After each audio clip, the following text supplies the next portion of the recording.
Right, today we're talking about edge protection. I'm from Easy Edge. Easy Edge was established in 2002. We're part of a larger construction group, turnover somewhere in excess of 40 million. We are dedicated to working at height, health and safety solutions for site.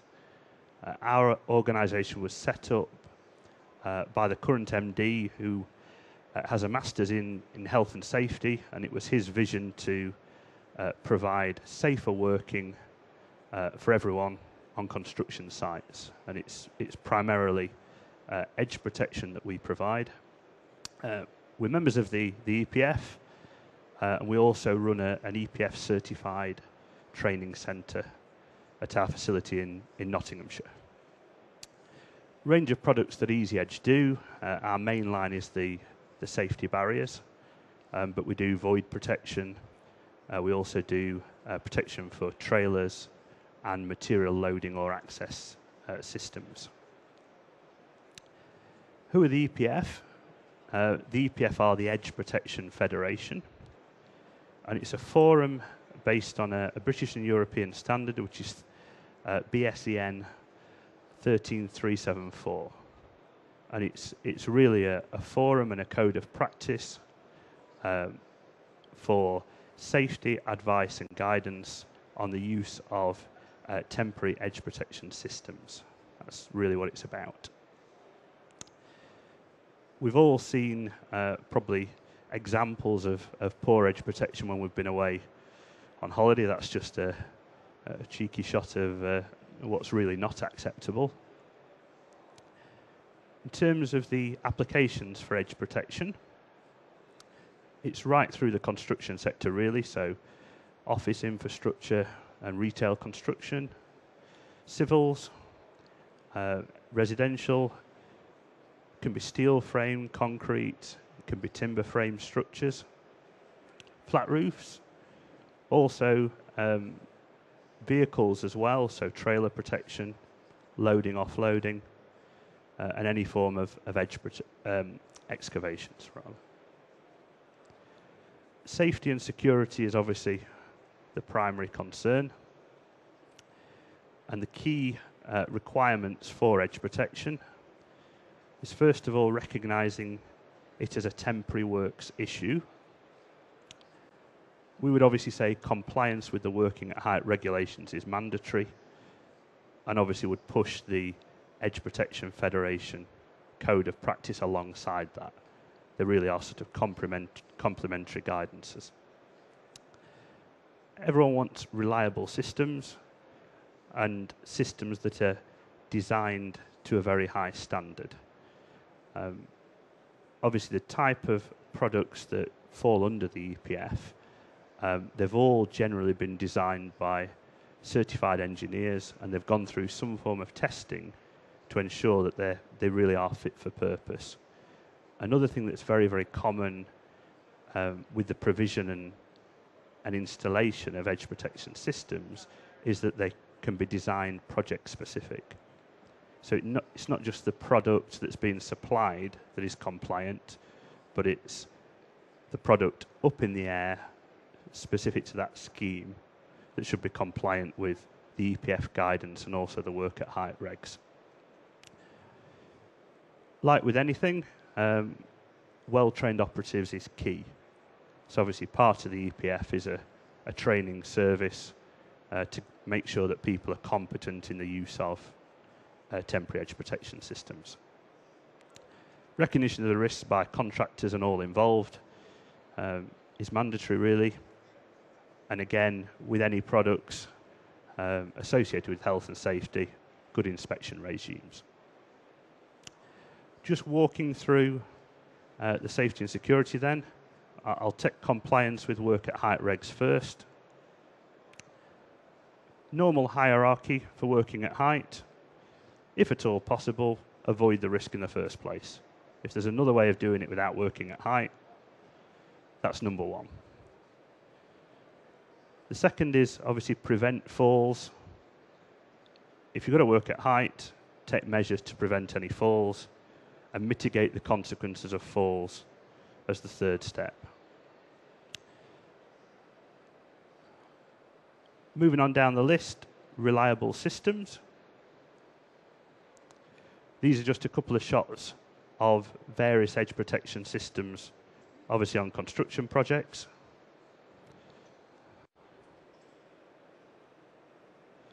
I think it's fairly clear with any of those they're different to the first image, the very first image we saw. Examples of different frames there. So we've got timber, can do concrete frame as well, obviously steel frame structures, whole range of different fixing methods to suit those. Roof lines as well, and there is a segregation between different categories within the EPF standard. It tends to be a Class C system that would be used on roof lines, but there are Class B and A systems as well. Climbing screens is another form of edge protection, not used particularly often, but they are something that's available in the marketplace. Moving on down, high design standard. Obviously, I've mentioned there is a British and European standard, which is 13374, which is associated to the use of temporary edge protection. Within that standard, there are several classifications. Keep it simple, A, B, and C. It's a little bit counterintuitive that Class B is better than Class A, and Class C is better than Class B, so it's a reversal of the grades we're used to. There are dimensional requirements associated to those different classes, and really this is to do with gaps. And there are also different strength requirements through Class A, B, and C. The full scope of the standard includes not just flat but inclined surfaces as well. And it's really, as I've mentioned, temporary edge protection systems for use during the construction phase. So it's not for permanent incorporation into a structure. Also covered by the standard is systems that arrest falls and have some energy absorption built into them, and fixed and gravity reliant systems. But we don't include scaffolds as part of the standard. Just working through in a little bit more detail the Class A, B, and C ranges within the EPF guidance. Class A is designed just to support static loadings, and it's only for use on flat surfaces. Class B, static loads and low dynamic forces. So rather than someone stood resting on some edge protection, really a sort of a handrail type application, it would withstand someone falling into a barrier. They're not going to go through it. So there's some dynamic loads in place. Class C is resistance to high dynamic forces and greater inclines. It's more typical that Class C is a netting type system used on roof lines. Just breaking down those classes a little bit further. Class A is really supporting a person leaning on the edge protection, as I've said, or walking alongside it, and flat surfaces or a very slight inclination. They're the sort of forces that a Class A system can typically withstand. And again, really what's in the marketplace alongside edge protection is scaffolding systems. Scaffolding is an absolute art form, but like any art form, it's really down to how good the artist is. You've got to think about the contractor that's being used if it's a scaffolding system.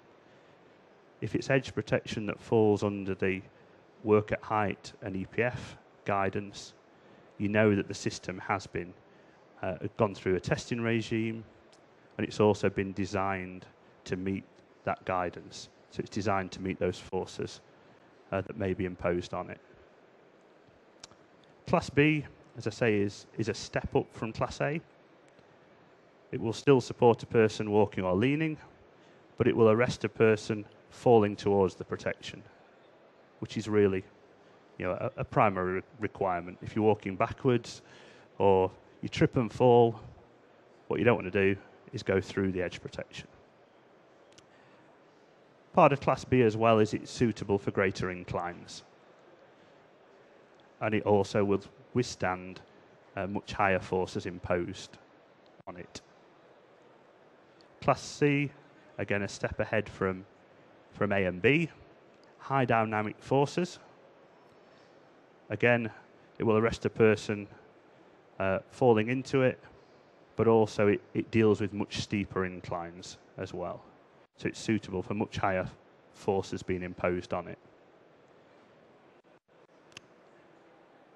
There's another sort of area of guidance associated with these 3 levels, and this is to do really with the gaps, particularly in the mesh that's used, and also the gaps between protection above and below.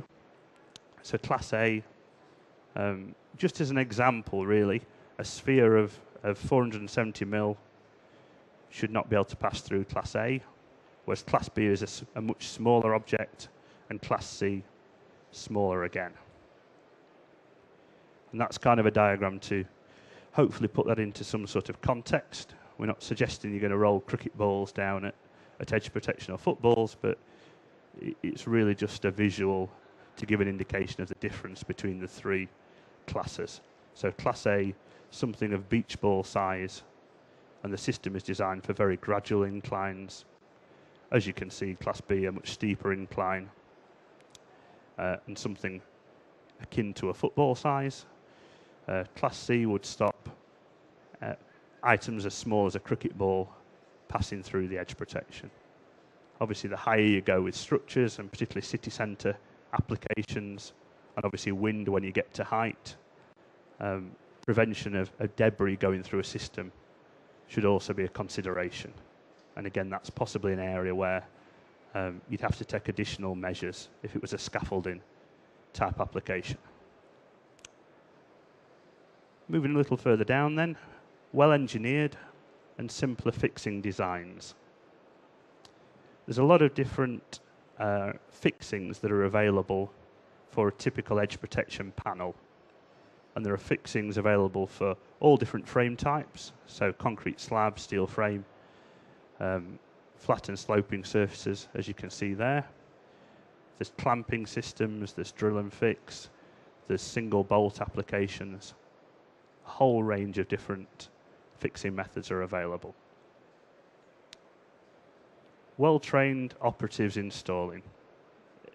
It really sort of goes a little bit without saying that with any safety product, unless you know what you're doing with it, it's not necessarily going to be used correctly. A lot of the EPF companies involved with the code of practice provide EPF training.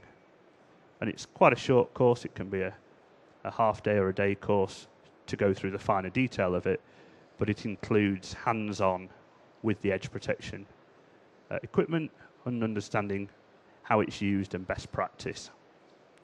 And you'll get an EPF card if you've completed the training, which says you understand the use of temporary edge protection and you've had that hands-on experience with its use.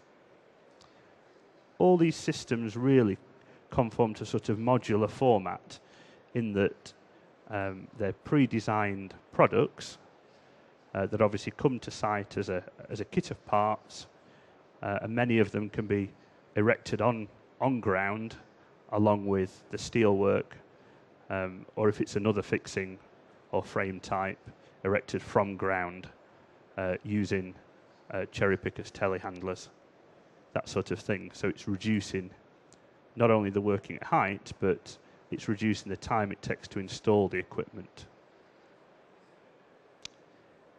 Again, that's moving on to minimal reliance on PPE.